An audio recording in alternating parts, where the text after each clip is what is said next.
Hi friends, నేను మీ Ramana Goud Gorsula, senior GK and current affairs faculty in BC studies circles. ఈ వీడియోలో మనం మరో కీలకమైన అంశం పైన చర్చించుకుందాము. ఆ అంశమే వరల్డ్ హ్యాపీనెస్ రిపోర్ట్ 2026 ప్రపంచ సంతోష నివేదిక. మనం ఈ వీడియోలో లేదా ఈ క్లాస్లో మనం చూడాల్సిన అంశాలు ఒకటే. ఈ నివేదికను ఎవరు రూపొందించడం జరిగింది, ఎన్ని దేశాలను పరిగణలోకి తీసుకున్నారు, ఈ నివేదికను రూపొందించే సమయంలో వాళ్ళు తీసుకున్న ప్రామాణిక అంశాలేంది, టాప్ 5లో ఉన్న కంట్రీస్ ఏంది, బాటమ్ అంటే చివరి స్థానంలో ఉన్న దేశాలేంది, మన దేశ స్థానం ఎంత, ఏమైనా ప్రత్యేకతలు ఉన్నాయా, వీటి నుండి ఒక బిట్ని 100% ఎక్స్పెక్ట్ చేయడానికి అవకాశం ఉంది.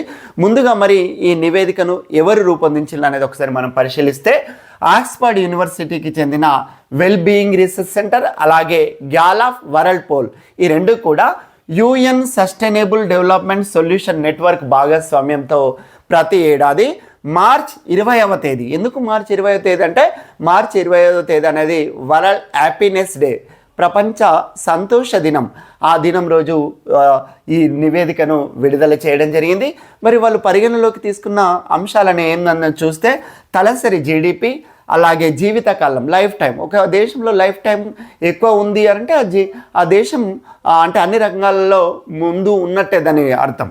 సో జీవితకాలం అలాగే సామాజిక మద్దతు, జీవిత ఎంపికలను చేసుకునే స్వేచ్ఛ అలాగే ఉదారత, అవినీతి అవకాశాలు, ఈ అంశాలను పరిగణలోకి తీసుకొని ఈ నివేదికను రూపొందించడం జరుగుతుంది.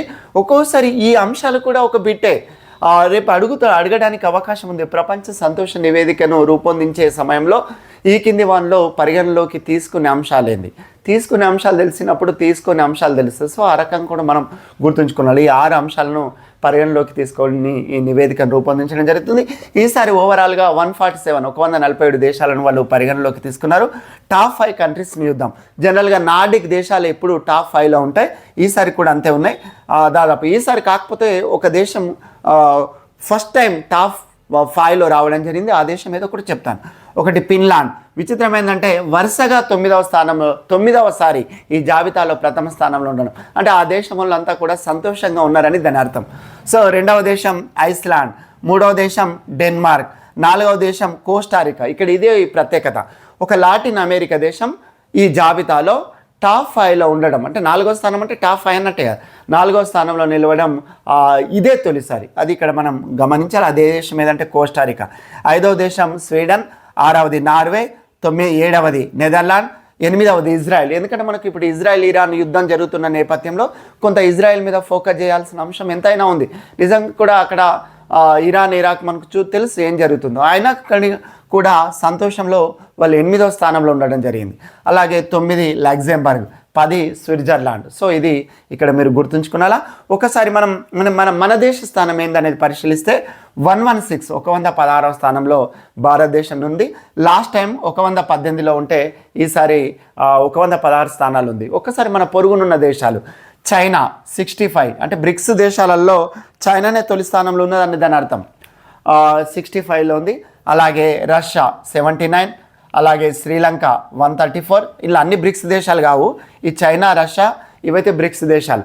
చైనా 65, రష్యా 79, శ్రీలంక మన ఇరాన్ 97. ఇక్కడ ఇరాన్ని కూడా కొద్దిగా ఫోకస్ చేయాల్సిన అవసరం ఉంది, ఇరాన్. అలాగే అమెరికా 23. మనం అనుకుంటాం అమెరికా టాప్ కంట్రీస్ సంతోషం అని, కానీ 23వ స్థానంలో మాత్రమే ఉంది. అలాగే బ్రిటన్ 29, నేపాల్ 99, పాకిస్తాన్ 104, అలాగే బంగ్లాదేశ్ 127.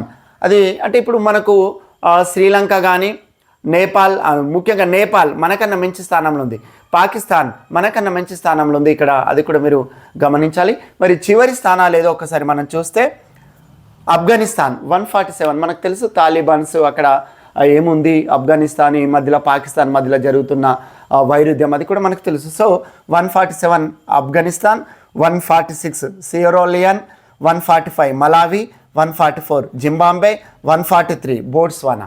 ఇది ఈ జాబితా. మరిన్ని వీడియోస్ కోసం మా యూట్యూబ్ ఛానల్ను సబ్స్క్రైబ్ చేసుకోవాల్సిందిగా కోరుతున్నాం.